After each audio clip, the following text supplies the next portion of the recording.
Perkenalkan, nama saya Wulandari dari jurusan Pendidikan IPA C BP 19 dengan NIM 19231153. Di sini pada mata kuliah Sains Entrepreneurship, kami disuruh menemukan ide-ide bisnis terbaru yang sebelumnya belum pernah orang membuatnya.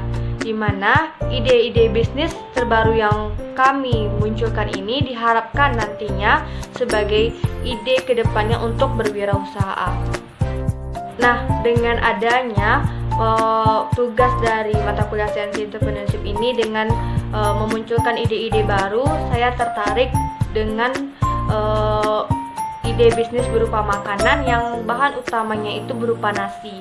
Bisa kita lihat, nasi merupakan bahan makanan pokok yang ada di kehidupan kita sehari-hari, sehingga untuk dijadikan bahan utama tidaklah susah untuk mencarinya.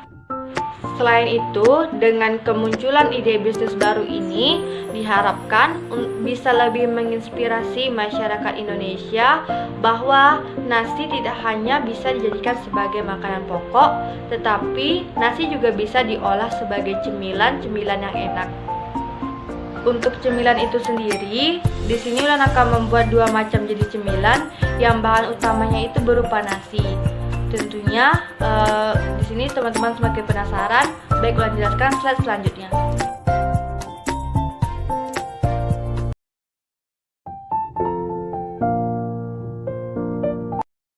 Untuk ide bisnis pertama, saya akan membuat es potong nasi. Gambarnya seperti gambar di samping. Dari gambarnya saja sudah kita lihat sangat menggoda dan juga sangat enak. Ya, ide bisnis ini yang akan saya buat. Ini merupakan es potong yang bahan utamanya itu berupa nasi.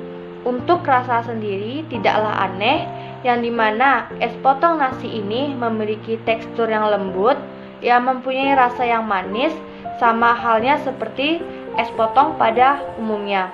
Untuk rasa nasi tersendiri tidak begitu terasa karena dalam proses pembuatannya menggunakan bahan-bahan makanan yang umumnya dibuat untuk es potong itu sendiri, sehingga rasa nasi tidaklah terlalu terasa.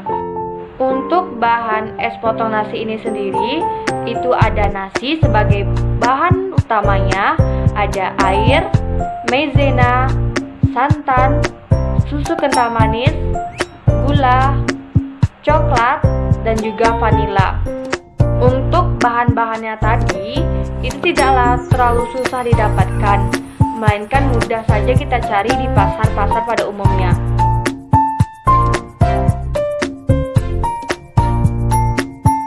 Selanjutnya, ide bisnis yang kedua, saya akan membuat cemilan, yaitu tentang poki-poki nasi. Biasanya kita dengar poki-poki itu adalah cemilan makanan yang bisa kita temukan di Indomaret, di Alfamart, dan di minimarket lainnya. Tetapi di sini Ulan akan mencoba membuat poki-poki itu sendiri yang bahan utamanya itu berupa nasi. Dan gambarnya seperti gambar di samping.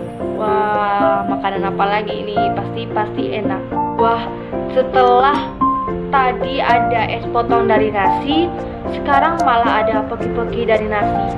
Sebenarnya untuk nasi sendiri ini bisa kita olah menjadi berbagai jenis makanan, berbagai jenis-jenis cemilan yang sangat diminati bagi masyarakat Indonesia itu sendiri. Cuma masyarakat Indonesia itu bisa dibilang sangat takut yang namanya mencoba hal-hal baru. Nah, di sini dengan adanya video ini diharapkan nantinya bisa lebih memunculkan ide-ide kreatif pada masyarakat Indonesia yang lainnya. Untuk bahan dari poki-poki nasi ini sendiri, yaitu yang pertama bahan utamanya ada nasi, tepung tapioka, susu kental manis, kuning telur, margarin, dan juga coklat.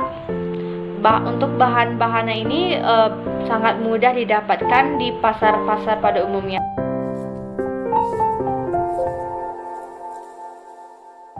Baik, untuk keuntungannya sendiri, tentunya kita harus memiliki trik and trick atau rencana yang nantinya bisa memunculkan peluang-peluang keuntungan kita.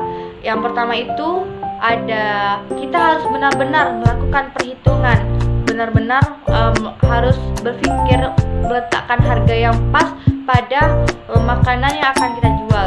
Jika makanan itu terlalu mahal, tentunya akan sedikit pembeli. Karena apa? Karena di lingkungan sekitar kita tadi itu merupakan anak sekolah MDA dan juga anak sekolah dasar yang tentunya uang jajannya tidak banyak.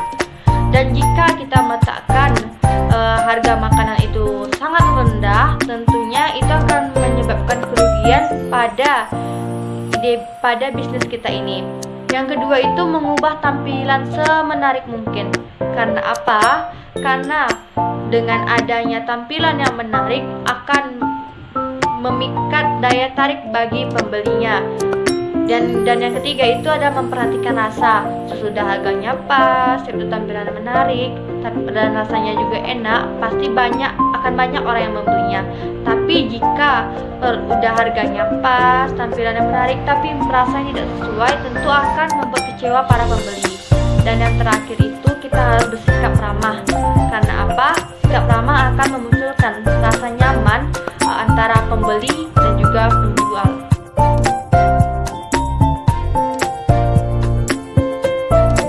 Tempat usahanya itu sendiri, di sini saya memanfaatkan lingkungan sekitar saya. Kenapa? Karena di lingkungan sekitar saya itu terdapat sekolah dasar dan juga MDA yang isinya anak-anak.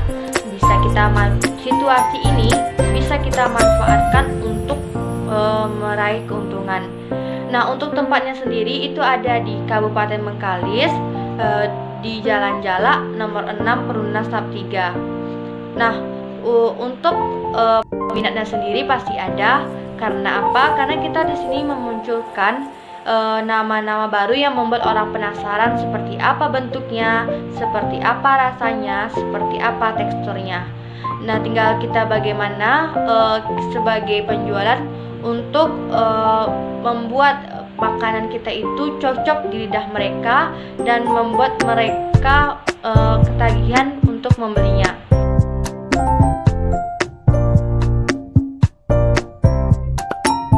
Oke, mungkin hanya itu yang dapat saya jelaskan tentang ide-ide bisnis yang akan saya jalankan beserta tempat lokasi, peluang dan juga keuntungan, bagaimana memperoleh keuntungan. Mungkin hanya ini yang dapat saya tampilkan. Lebih dari kurangnya saya mohon maaf. Assalamualaikum